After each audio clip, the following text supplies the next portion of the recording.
Reactivity is suffering.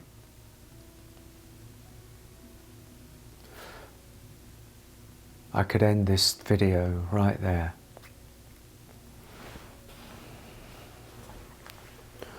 But I won't. Neither am I going to prolong or make a long video of it. But I did want to bring to the table that reactivity is suffering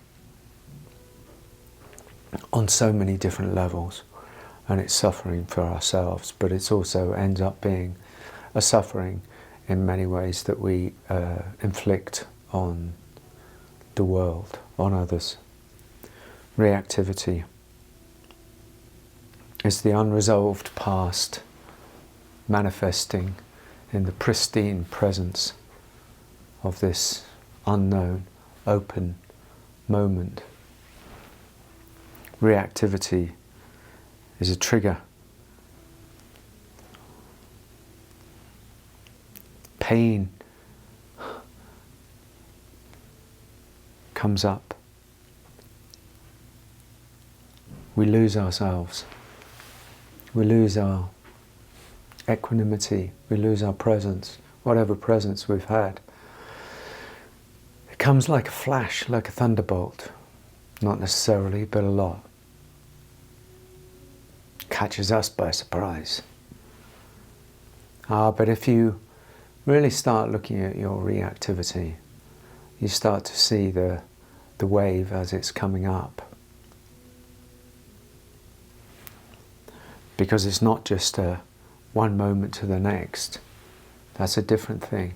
That's like a sudden adrenaline rush as the fight or flight mechanism in the nervous system kicks in. And so from 1 minute to the next minute, you know, as a car roars towards you or something, you know, or some sudden thing happens, and then the adrenaline comes and there's a shift, almost a shift of consciousness into fight or flight. So that's very fast. But this is not so fast, but still it's quite fast. But there's a wave, and a wave always starts somewhere. Reactivity always starts somewhere. And the thing is to become aware of your reactivity. Not to deny it, not to push it back into the shadows, but to be aware of it. Yes, there is reactivity.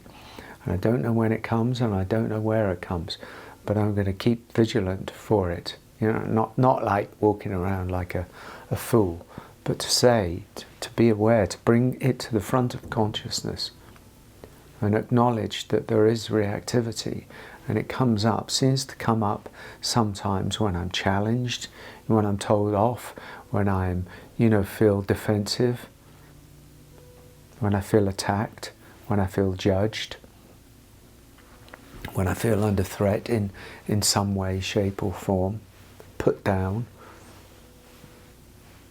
when I feel vulnerable, you know. And so you've already identified a number of areas in your life that this reactivity might come. And so then to be aware and to look to, what is that reactivity in me? What is that reactivity? Why is it coming? Well, you know, it's to do with the past. It's to do with what happened in the family when my daddy did this or my mama did this, or, you know, these experiences happened. And this is not to make light of it. In fact, it's really not to make light of it. I'm just not talking about therapizing it so much, but to see that the depth of you, the depth of our presence, the pristine nature of the clarity of our presence, which everybody has one way or another, somewhere inside them. It's equanimity. Is kind of clean, has no real suffering in it. You know, most people, in a way, when we talk about suffering on the spiritual path, most people aren't suffering all of the time. There are moments in everybody's life when there is a cessation of reactive self, or the argumentative self, or the struggling self, or the neurotic self, or the fearful self, or the victim self. There's a moment, probably in every day at least, where there's none of that, and there's just a moment of grace, or a moment of peace, or a few minutes of this. Not necessarily by being lost in something, but just by simply being at ease with oneself. Simply being at ease with oneself, and it only takes a minute or a moment to realize that. And in that realization, in that moment of being at peace with oneself, which is also peace with the world, there is no suffering. Reactivity is suffering. A habitual nature of the reactive self is suffering. We suffer. And I mean, there's a problem with reactivity, because it's got an addictive nature. It's got an addictive quality to it. And that addictiveness is almost, it has got a kind of rush in it.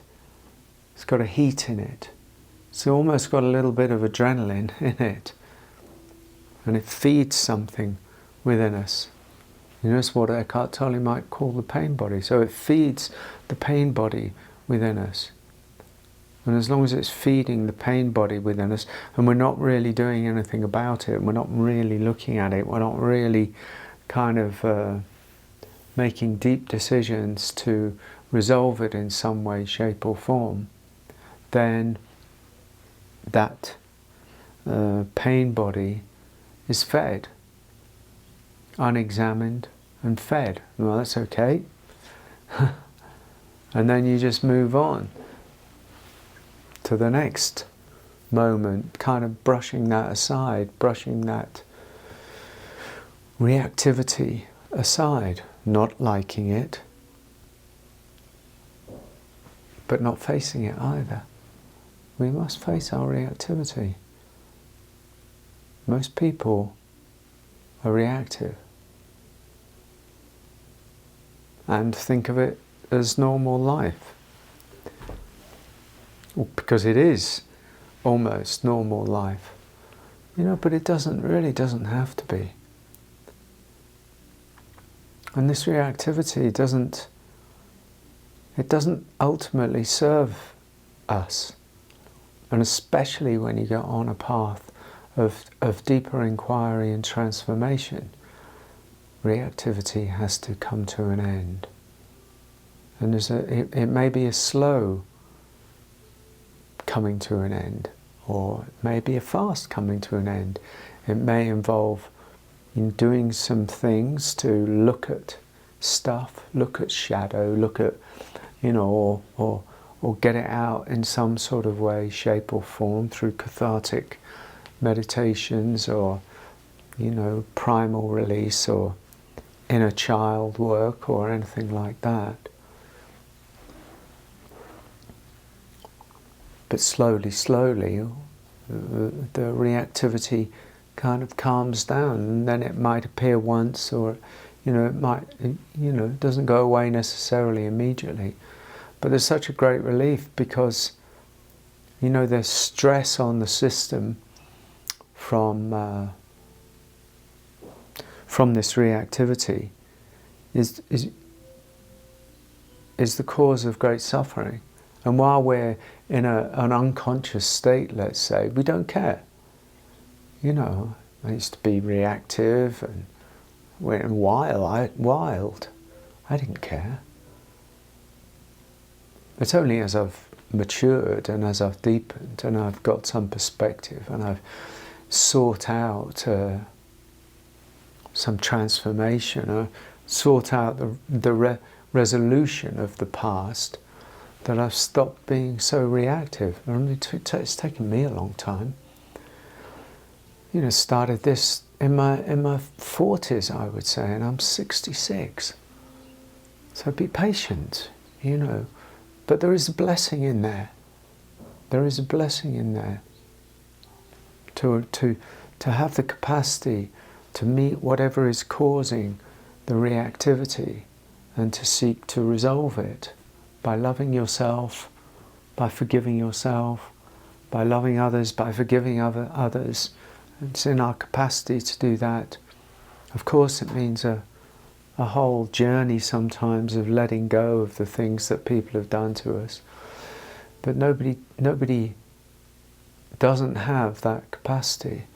And as those things are let go of, then some of the reactivity is let go of, because most of reactivity is actually an unconscious attempt to rebalance the past. You know, because the past is here now. It's not there then. I said this a million times. The past has gone, but it still lives in us here now, in this. So if you realize that whatever suppression, whatever, you know, grievance, whatever happened in the past that caused a retraction and caused a suppression of life force in some way, anger, you know,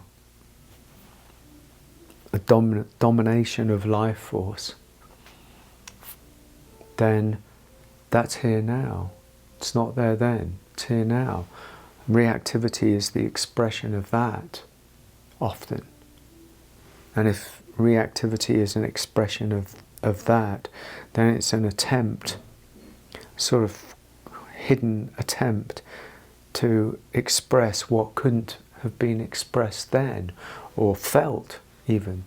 What couldn't have been felt then is being felt now. So in actual fact, reactivity is a gift. Reactivity is a blessing to us. But we don't see it that way because it causes us suffering.